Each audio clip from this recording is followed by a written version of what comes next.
mahirap maging honest sa part na yun. Wala akong sinasabi pag may nanghihiram sa akin. Depende kasi yan sa situation na nanghihiram, especially pagdating sa family emergency at pag may batang involved. Pag may ganito, may nabaha or something, it's lalo pag emergency, ang mindset mo lang is, I have to help them. Kailangan nila ito ngayon. Normally, most of the time, or sometimes, pag nagpapahiram naman ako, hindi na ako nag-iisip na may balik ito. Bilang Pilipino, gano'n naman tayo, hindi ba? But, again, sa panahon ngayon, kadalasan ng mga tao pag hinihiraman, at hiniraman uli, tapos hindi naman naibalik yung unang hiram na mapaso na. So I think mindset should be, you also have to be responsible for every loan that you make. Be it to your family, to your friend, you have to be responsible. Hindi ibig sabihin kapag kamag-anak mo o kaibigan mo, okay lang na manghiram ka na manghiram. Kasi they're also saving up for their families. They're also saving up for their emergencies. They also have their own lives. They're just extending a helping hand to you. It doesn't mean that you own part of their bank account already. Ngayon, kung hindi ka makapagbayad, huwag kang magalit sa kanya. Diba? Kasi may mga ganun eh. Hinahanapan ka ng bayad, ikaw pa galit kasi hindi ka nakabayad. I think we also have to understand na hindi rin dahil kapag kakamag-anak mo, basta ka nalang manghihiram, again, may iba rin silang responsibilities in life. Thing is, hindi maiiwasan ng utang, especially pag ipid ka, but you just have to be responsible in paying back. Because otherwise, magiging chismis yan. And then, yan na yung matatanim sa utak ng mga tao na kung unang pahiram niya, hindi ko bayaran niya. Hanggang sa mawawalan ka ng friends, mawawalan ka ng family, and it's not worth it.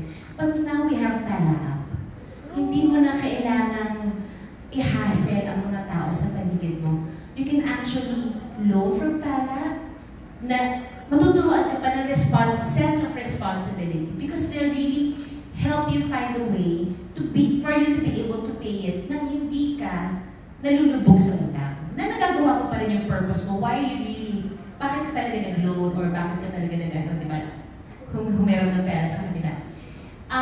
For me, again, mahirap ang buhay. Hindi na iiwasan ng utang. Hindi na iiwasan pag-load sa bangko. Lalo kung halimbawa, bigla mo kailangan magpatayo ng bahay or something kasi nagbaha ka or nasunugan ka or Lord, diba? But things happen. A lot of challenges happens in life. But wag naman natin gamitin yung challenges ng buhay natin para yun na yung maging lifetime story natin na kawawa ako, wala na akong pag-asa sa buhay. Hindi. All of us may pag-asa tayo sa buhay. It is just, ikaw lang ang hinihintay ng pag-asa. Pag hindi ka kumilos, wala kang pag-asa. Last question. No? Sige pa. I'm sure lahat tayo splurges na ginawa sa buhay, ano? Anong splurge yung ginawa mo na pinagmamalaki mo talaga ang galing? Akala ko pinagsisisihan. Marami kasi ako pinagsisisihan. Pinagmamalaki, probably investing in jewelries. Yun kasi yung itinanim ng mom ko sa akin. Mag-ipon ka na mag-ipon. Kasi yun din yung nakita ko kay mami. Na nung panahon na nakatira kami sa Antipolo, and ang ulam na lang namin ay talagang wala na. Dumating na kami sa point na kamatis at kanin lang. Nakita ko siyang nagsasanda ng mga alahas niya. So yun yung naging saving grace namin para makapag-enroll, para makabiyahin pa Manila kapag may trabaho kami. So it stuck to me so bad na I made it a promise na pag nagkapera ako, ang una kong gagawin, ibalik muna kung gano'ng karami yung alahas na sinanda ng mom ko. Hindi ko man makuha yung original na piece, at least be able to give her back that amount of jewelries that she had at that time. And then I promised myself, I will invest in good jewelries, in properties, in things that would appreciate, and in things that I'd be able to pass on to our children. Kasi again, ang pera na nanakaw, maraming bagay ang pwedeng mawala, but when you're invested properly, and alam mo pinaghirapan mo to, proud ka eh. Kaya ang sarap magsuot ng alahas eh. Kasi bayad na to eh. Kumbaga assets pa rin siya. Yes, hindi ako nagsusuot ng alahas, hindi bayad. Yun! So, alam na, fully paid na. Yes, 2 years ago.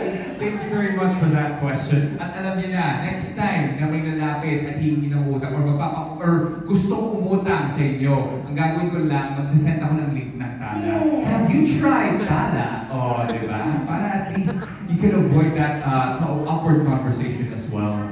One last question. Yes, please. Yes, finally. Finally, share ko lang yung panahon ng Mara Clara, yung telepono sa bayan, saka telepono sa tindahan, naka-open yung para Wala nang tawag. para lang masumaybay ako ng episode. Okay, my question is, being an entrepreneur, looking back, may mga bagay ka ba na mga parang pinagdaanan na mahirap when you're setting up your business? What are those? And paano mo siya nalagpasan? And second question would be, meron ka bang isang bagay na babaguhin when you set up a business? Probably with setting up our Agridobo restaurants.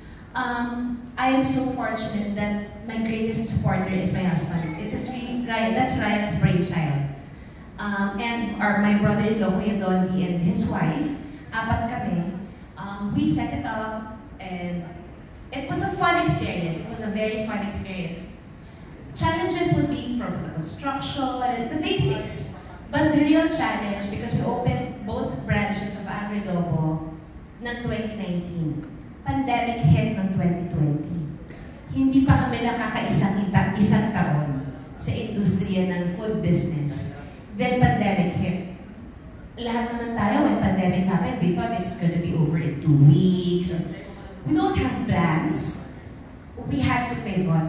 We have cast members. We call them cast members because we train them to be, mag-show while they're cooking. Anyway, the only goal at that time was hindi tayo magdadagdag ng tao mawawala ng trabaho. We will keep pushing. We will pivot to this. We will find ways. So nag-online selling kami. Nag-create ako ng mga grab-and-go items like frozen food kasi yun ang uso before during the pandemic. I had to recreate different types of items for Agridobo that's more budget-friendly. I learned a lot from it. Yes, na nag-aaway kami ni Rai. Kumbaga, came to a point, isasara na ba natin to? Huwag muna, kailangan ka ng trabaho ng mga tao. Because that was the same time that natanggalan din ng license ang ABS. So my heart was really broken at the time. And talaga ang goal lang is, hindi tayo magdadagdag ng taong mawawala ng trabaho kasi ngayon pa na nasa pandemya tayo. We will help. We will continue to fight. So that's one. Second, ano na po yung isang Ako meron kang babaguhin kung meron kang babaguhin sa pag-set up mo ng business, what would that be? Yes.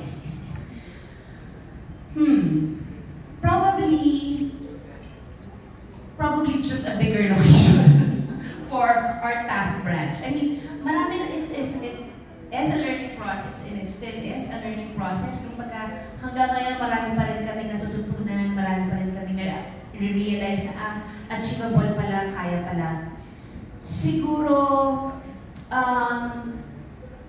wala akong masyadong babaguhin when it comes to setting up the business because lahat naman kami, we're only first-timers. We're all first-timers when it comes to setting up Agridobo. It's just that we were overwhelmed with the amount of people who supported our first branch in Taft at that time. We didn't have a commissary. Our master sauce, ako yung gumagawa sa bahay. Up until now, I still do that. People were lining up. Siguro yun nga, siguro ako kung may papagawin man ako, siguro magsiset up ako na mas maayos na waiting area. Kasi maliit na talaga yung area namin or mas malaking location. But the experience, the struggles, the birth pains, I'd love to do that all over again. Last na, sorry. Sige po. Being a brand ambassador of Tala, what can you, yung message mo sa mga future entrepreneurs out there? This is your chance. This is your chance to showcase your talent because you already have a partner may partner na kayo sa buhay na pwede kayo suportahan at tulungan sa pangarap nyo. Bibigyan na nila kayo ng pagkakataon na matupad ang mga pangarap nyo paunti-unti. They will guide you every step of the way. And what I really love about Tala is walang hidden fees. Ang dami na nating tax.